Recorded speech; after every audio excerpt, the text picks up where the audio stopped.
Friday,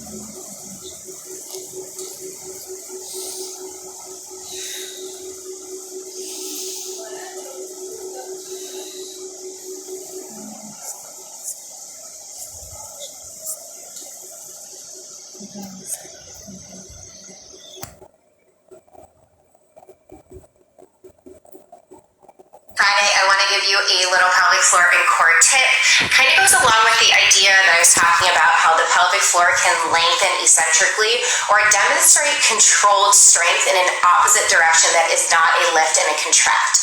I don't want you to get stuck in between this idea that it's one or the other. It's lift and squeeze, or it's just relax, okay? It's not. We can have a middle ground, and I think that's a really important thing to grasp. And the abdominal wall can do the same. So for example, I'm going to inhale here, exhale, create my core brace, and I'm going to inhale into that tension, exhale. Inhale as I slowly release. So it is a graded kind of idea and strength where it's not just one way or the other. Whenever you're around, feel 10 feet off the ground. So low, so low, so low, so low. We are free. Like renegades, like James Dean.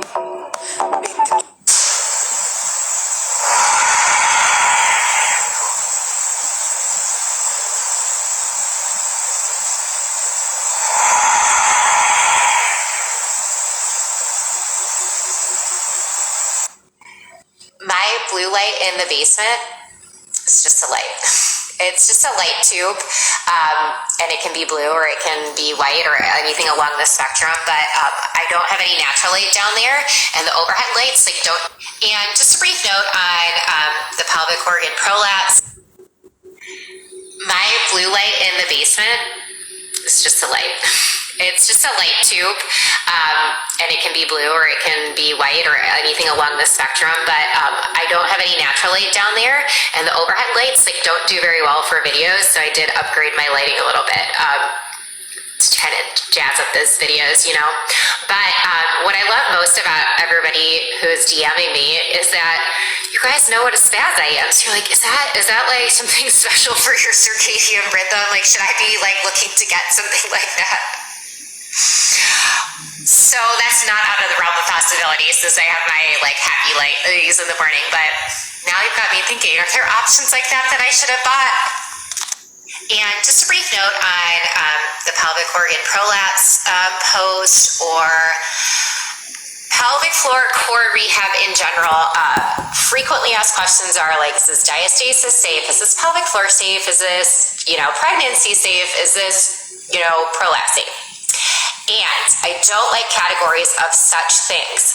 Rather, I would empower you to not be limited by a blanket list of things, but rather ask yourself the question, can I breathe? Am I holding my breath? Because we don't want you holding your breath because then we're not accessing the pelvic floor diaphragm relationship. But also, if we're holding our breath, we're going to be putting downward pressure on the pelvic floor, your diastasis, and those organs. So can you breathe? Can you breathe effectively without doming and coning?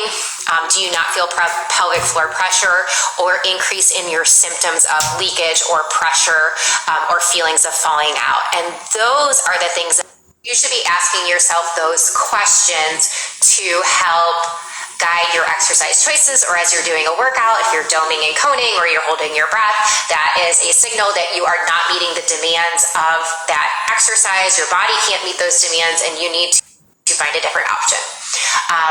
So that will serve you far better than creating a list of imposed limitations that really vary by individuals. I have prolapse and I can run, jump, deadlift, squat. It doesn't bother me anymore. I'm different in my journey than you are, and I may have avoided some of those things in the first place to work on better strategy in a way that's easier on my back or with less load, until I was able to get to the point to slowly work towards doing those things.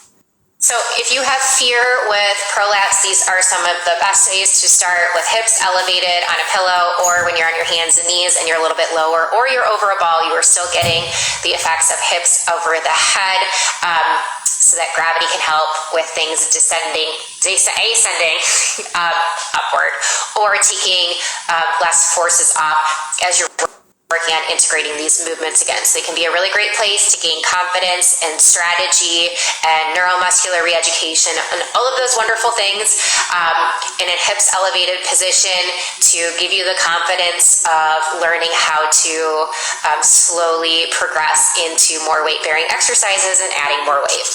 You don't need to use a yoga bolster. Sorry, I should have said that in the post. I will link it here because people are asking for it. You can use 2 pillows, 1 or 2 pillows would do the trick, a little yoga block I love to use, or a little stool. If you feel so inclined to get one, they are quite nice because they're firmer than a pillow. However, it's not a necessity, but the link is here for those who've asked.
So today we're talking about how hip rotation affects the